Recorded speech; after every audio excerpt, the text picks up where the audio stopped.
So a minute ago, you mentioned bodies being triggered and all of a sudden taken over by, and I can't help but bring up an article that you shared with me recently on Facebook that mentioned Will Smith. And I know everybody's talking about Will Smith and Chris Rock lately, but I really thought that, what you were sharing with me was really worth bringing up here, because it kind of reinforces this idea that trauma shows itself all the time in many forms, and oftentimes in people that have been really holding it together, really living a very intentional life for many, many years. And then all of a sudden they do something that is quite out of character. You want to share a little bit about that? Yeah, I mean, what a flashpoint, right? Yeah, exactly, right? And it's captivated. It's sort of the number of dissections of that moment and what happened and what does it mean. I think looking at it, you could see gender, you could see race, you could see status, privilege. I mean, there's so much, encapsulated in that one moment.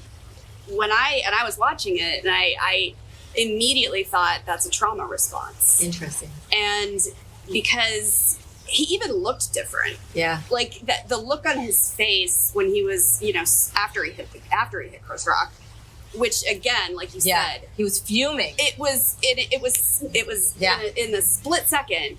He started laughing. At first he was laughing, right? Which is also a traumatic response. Yeah. People laugh, they shake, they cry. There's so many ways in which people express trauma that we don't often acknowledge at the time. And then immediately it shifted to something else that was much more insidious, and it was really, really easy to identify. It was, and I think violence is not appropriate no matter what. And it was wrong of him to haul off and slap Chris Rock, for sure.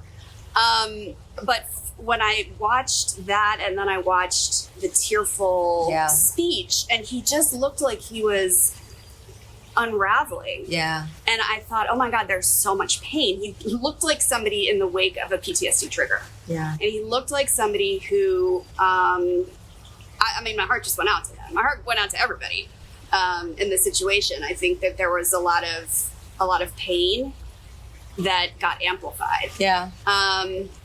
But if you think about it, that was a workplace. That was a workplace. They were colleagues. Yeah.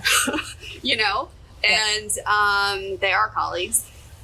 So, yeah, I think sometimes when there's behavior, maybe as a manager, if you're observing in the workplace, that suddenly makes no sense, or why is this person who is so brilliant underperforming? Right. What is going on? Right. It could very well be trauma.